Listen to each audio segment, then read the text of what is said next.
nanti orang-orang responnya gimana, nanti aku salah ngomongnya gimana. Jadi karena rasa takut itu yang bisa memicu mereka buat kesalahan. Assalamualaikum warahmatullahi wabarakatuh. Perkenalkan, nama saya Fadil. Saya menjadi host pada diskusi hari ini dari organisasi siswa Intramadrasah MAN 2 Kota Makassar.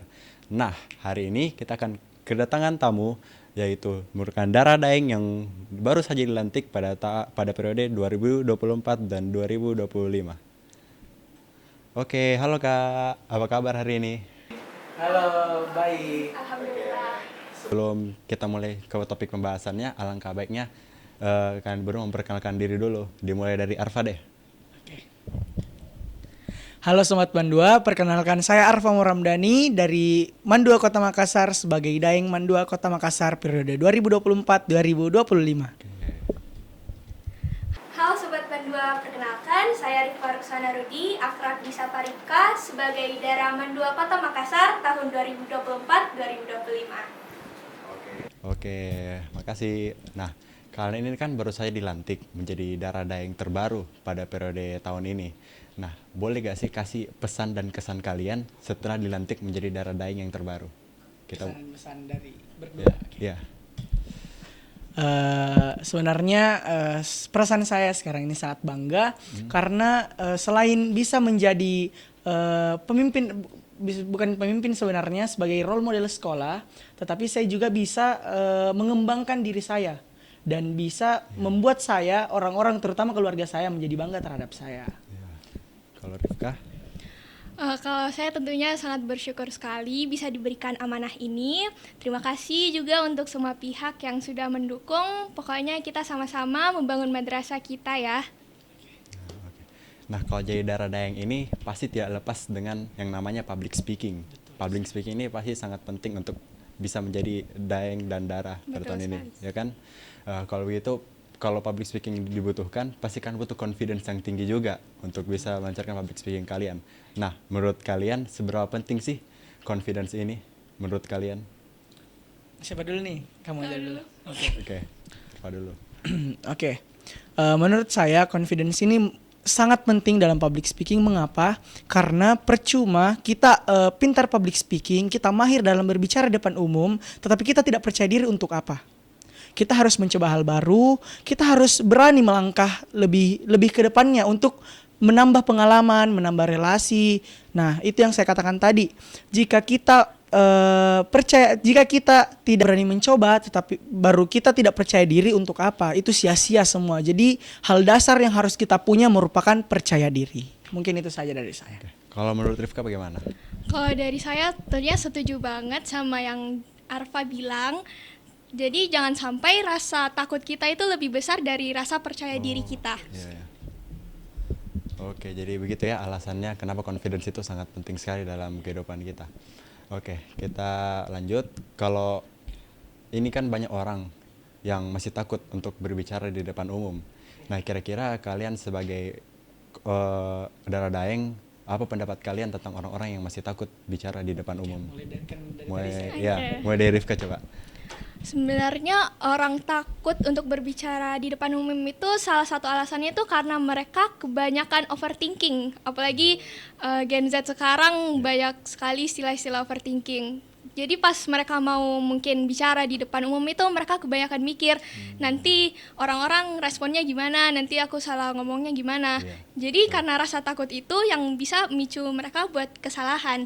Padahal sebenarnya kalau kita memang percaya diri dan terbiasa bakalan pelan-pelan bisa terbentuk kok. Kalau dari Arfa? Kalau dari saya sebenarnya sudah sependapat dengan Rifka, tetapi menurut saya orang yang rata-rata tidak berani berbicara di depan umum itu dikarenakan faktor takut dinilai negatif oleh orang. Misalnya di sebuah sekolah ada senioritas misalnya.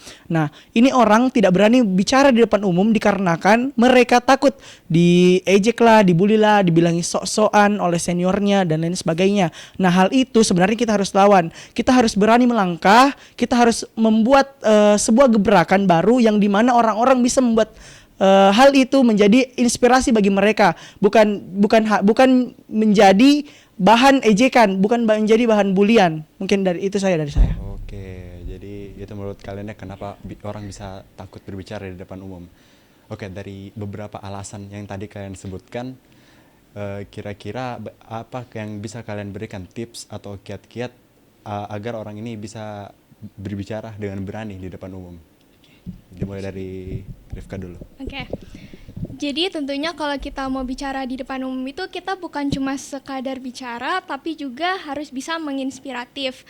Nah, ada 4 hal yang aku selalu persiapkan sebelum bicara.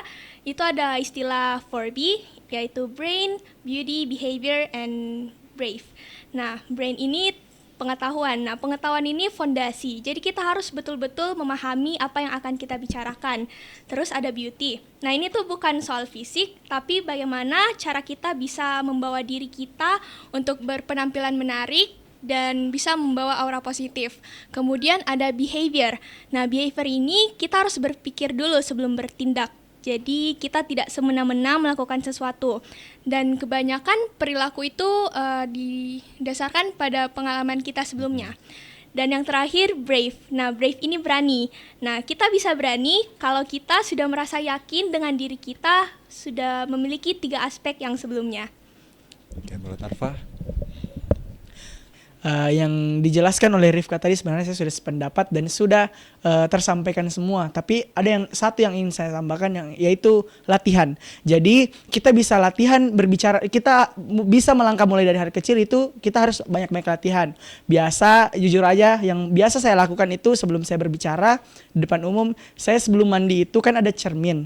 Nah, biasa saya bicara di depan cermin, saya sampaikan apa yang ada di otak saya keluarkan semua, dan saya hitung apa-apa yang kurang, dan saya pikir apa-apa yang kurang dari apa yang saya sampaikan tadi. Nah, itu merupakan basic atau dasar yang biasa saya lakukan untuk berbicara di depan umum. Oke. Jadi dari beberapa alasan tersebut itulah yang bisa membuatkan jadi Daeng dan Dara ya. Kayaknya sobat-sobat di rumah ini bisa mencontohkan tips-tips dan kiat-kiat yang sudah disampaikan tadi. Oke. Dari beberapa tips yang kalian sampaikan tadi, kira-kira seberapa sering hal itu dilakukan atau seberapa sering tips-tips itu kalian lakukan?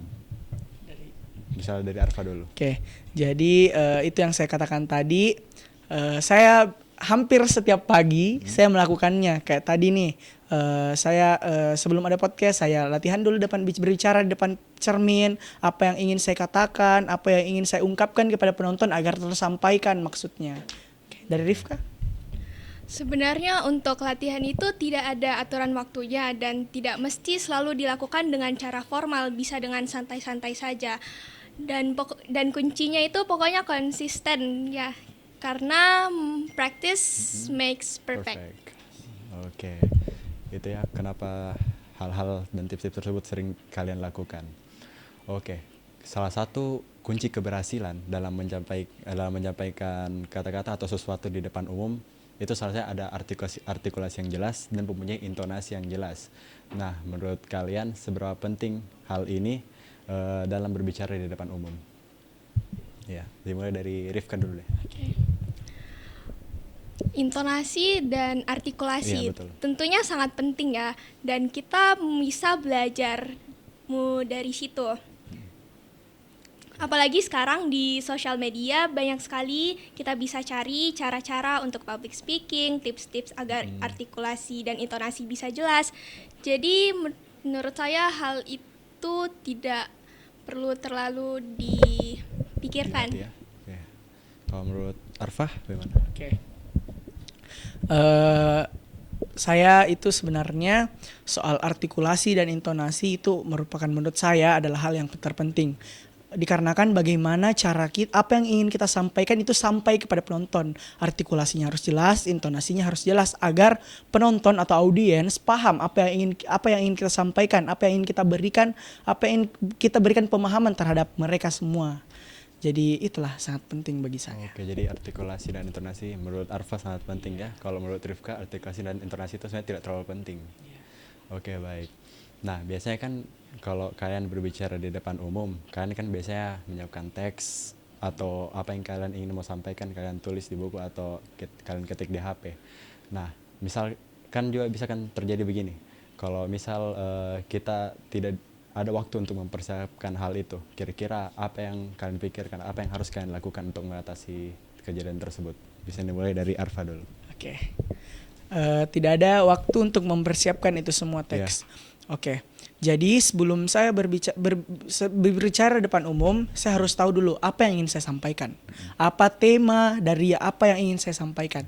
Misalnya contohnya dari pendidikan.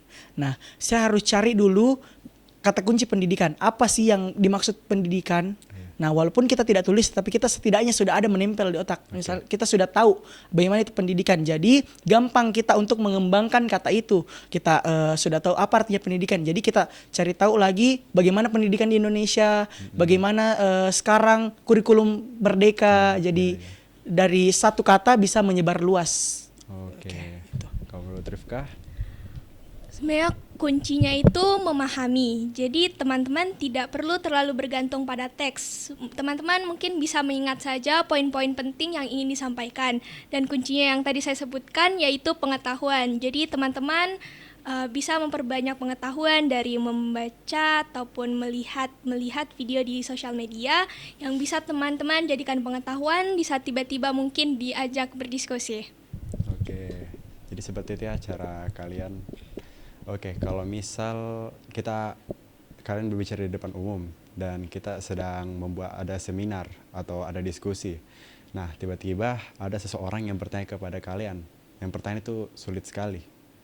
Kira-kira bagaimana kalian menghadapi hal tersebut? Iya. Dari siapa? Dari Rifka dulu. Oke. Jadi jika ada pertanyaan sulit, sebisa mungkin kalau teman-teman bisa jawab ya dijawab saja ya. Cuman kalau misalkan tidak bisa, teman-teman bisa lihat situasi dulu nih. Mungkin kalau di kelas teman-teman bisa ajak kembali diskusi teman-temannya. Jadi pertanyaannya itu kita ajak audiens untuk berpendapat juga mengenai pertanyaan tersebut. Jika tidak, kalau dari saya kadang mending jujur saja. Kayak,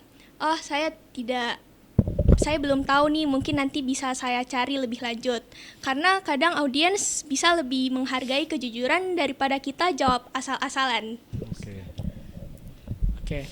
Kalau saya itu betul yang dikatakan oleh Rifka tadi, misalnya dalam satu kelas kita lagi presentasi, baru ada pertanyaan yang susah kita jawab. Biasanya saya berpikir lebih lanjut, apa ini susahnya, baru saya kembalikan pertanyaan itu. Kalau menurut Anda bagaimana? Jadi kayak saya ajak diskusi itu orang. Jadi bukan hanya orang itu yang terlibat, biasa ada orang lain yang masuk di diskusi itu yang ingin terlibat. Nah, jadi dari diskusi itu menghasilkan suatu titik. Nah, yang itu titiknya yang akan kita angkat, dan itu yang akan saya jadikan jawaban dari hasil diskusi itu. Biasanya saya begitu. Jadi kalian menerapkan selalu itu ya cara tersebut kalau kalian menghadapi pertanyaan-pertanyaan yang sulit. Oke, mungkin segitu saja podcast pada hari ini. Saya selaku host Fadil undur diri dari podcast hari ini. Wassalamualaikum warahmatullahi wabarakatuh.